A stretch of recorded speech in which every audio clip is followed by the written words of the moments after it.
దేశంలో మహిళా రిజర్వేషన్ల అమలు దిశగా అడుగులు వేగంగా పడుతున్నాయి. చాలా ఏళ్లుగా ఊరిస్తున్న మహిళా రిజర్వేషన్ల కళ ఇప్పుడు నిజం కాబోతోంది.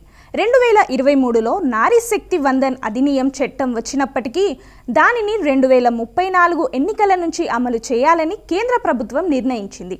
కానీ ఇప్పుడు 2029 ఎన్నికల నుంచే మహిళా రిజర్వేషన్లను అమలు చేయడానికి ఉన్న సాంకేతిక అడ్డంకులను తొలగించేందుకు కేంద్ర ప్రభుత్వం సిద్ధమైంది.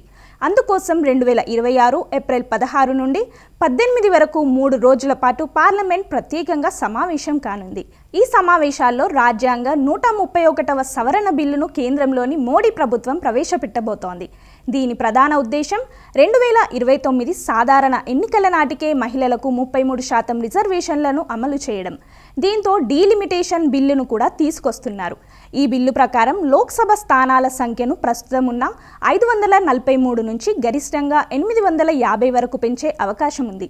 పెంచిన స్థానాల్లో మూడో వంతు అంటే దాదాపు 273 సీట్లను మహిళలకు రిజర్వ్ చేయనున్నారు.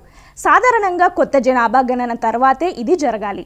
అయితే 2027 సెన్సస్ కోసం ఆగకుండా 2011 జనాభా లెక్కల ఆధారంగానే లోక్సభ స్థానాల పునర్విభజన పూర్తి చేసి మహిళా రిజర్వేషన్లు అమలు చేయాలని కేంద్రం భావిస్తోంది. అయితే ఓబీసీ కోటా అంశంపై అలాగే జనాభా గణన ప్రతిపాదికపై ప్రతిపక్షాల నుండి నిరసనలు వ్యక్తమవుతున్నాయి. ఏది ఏమైనా ఈ 3 రోజుల సమావేశాలు భారత రాజకీయ చరిత్రలో ఒక కొత్త అధ్యాయానికి నాంది పలకనున్నాయి.